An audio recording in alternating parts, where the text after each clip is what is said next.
Lucknow. Bodhisattva Bharat Ratna Baba Saheb doctor Bhimrao Ambedkar ji के परिनिर्वाण दिवस पर प्राविधिक शिक्षा विभाग मध्य क्षेत्र लखनऊ संयुक्त निदेशक कार्यालय में बाबा साहब के चित्र पर माल्यार्पण कर श्रद्धांजलि अर्पित की गई, जिस अवसर पर संयुक्त निदेशक महोदय श्री विजयपाल सिंह, श्री SK सिंह, श्री महेश श्रीवास, OP गुप्ता जी, रोहित कटिहार जी, श्री विपिन कुमार जी, सुनील कुमार तिवारी, श्री फूल सिंह, प्रेमचंद, उमेश कुमार, संतोष जी, राम प्रकाश, लल्लू राम आदि कार्यालय के सभी लोग उपस्थित रहे।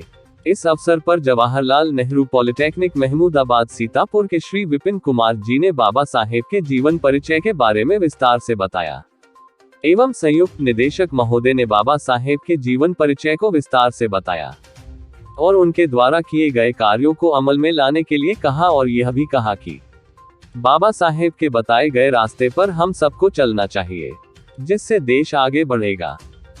6 दिसंबर 1956 को बाबा साहब डॉक्टर BR अम्बेडकर जी का परिनिर्वाण दिवस मनाया जाता है। पूरे भारत में ही नहीं, विश्व में विश्व रत्न के नाम से जाने जाने वाले बाबा साहब डॉक्टर भीमराव अम्बेडकर, जो कि भारत के ही नहीं दुनिया के नागरिकों के जहन में एक भगवान का रूप बनाए हुए हैं। आज हमारा देश जो यहाँ तक पहुँचा है वो भारतीय संविधान की ताकत पहुँचा हुआ है। बाबा साहब ने कई देशों की यात्राएं की और उस समय जो रियासतें थी, रियासतों के समय में जो शोषित समाज के लोग हुआ करते थे, उनके साथ बहुत सारी जुल्म जाति हुआ करती थी। अंग्रेजों ने भी 200 वर्ष हमारे देश पे राज किया, जिन्होंने बहुत जुल्म जाति की। बाबा साहब ने और बाबा साहब के साथ संविधान सभा में सम्मिलित भारत के अन्य सदस्य, जिन्होंने भारतीय संविधान का निर्माण किया।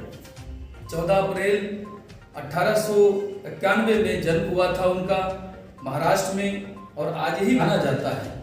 भारतवर्ष का क्षेत्रफल 32.8 लाख वर्ग किलोमीटर है, जिसमें भारतीय संविधान ही रक्षा कर रहा है।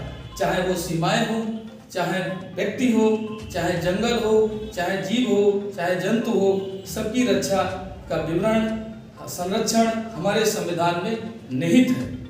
395 आर्टिकल्स लगभग बनाए गए थे और 12 अनुसूचियां थीं। अब समय समय पर संशोधन होते जा रहे हैं। भारतीय संविधान बहुत ही कठोर भी है और लचीला भी है। भारतीय संविधान में वर्णित भाई गाली देने, अगर कोई किसी को गाली दे रहा है उसकी सजा का तो प्राविधान है ही, लेकिन उंगली उठाने की भी सजा का प्राविधान है।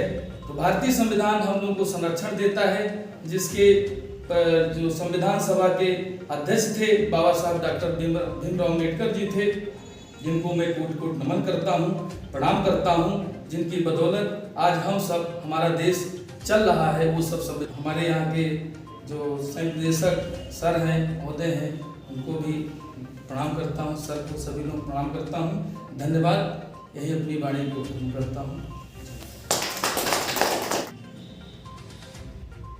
डॉक्टर SK सिंह साहब हमारे ऑफिस के वरिष्ठ सहयोगी, बाहर से आए हुए स्टाफ, जैसा कि हम सब जानते हैं कि हमारे देश का संविधान के निर्माण में बाबा साहब अम्बेडकर के योगदान को जितना हम लोग कहते हैं उतना कम है। बाबा साहब ने हमारे स्वतंत्र देश के लिए जो दिशा निर्देश दिए हैं, उन पर चल करके ही हम लोग एक स्वतंत्र, निष्पक्ष और समतामूलक समाज का निर्माण कर पा रहे हैं। आज के दिन हमारे जो पूर्व वक्ता हैं, उन्होंने काफ़ी डिटेल में आपको बताया है कि संविधान कितने दिन में बना, क्या क्या उसके आवश्यक वो अंग थे और कितने अनुच्छेद और कितनी अनुसूचियाँ थी, मैं ज़्यादा नहीं कहूँगा। मैं इतना जरूर कहूँगा कि आज के दिन हम प्रण लें कि बाबा जी ने जिस काम को आगे बढ़ाया था, उनके आदर्शों पर चल करके हम काम करें और जो मूल्य वो स्थापित करना चाहते थे, जिससे देश हमारा तरक्की के रास्ते पर चले, उसमें हम अपना योगदान देंगे। तो इससे ज़्यादा और कुछ अच्छा नहीं हो सकता है। मैं आज आप लोगों से ये आग्रह करूँगा कि सब लोग ये प्रण लें कि हम सब लोग उनके बताए हुए रास्ते पर चलें और देश को नई ऊंचाइयों पर ले जाएं। धन्यवाद।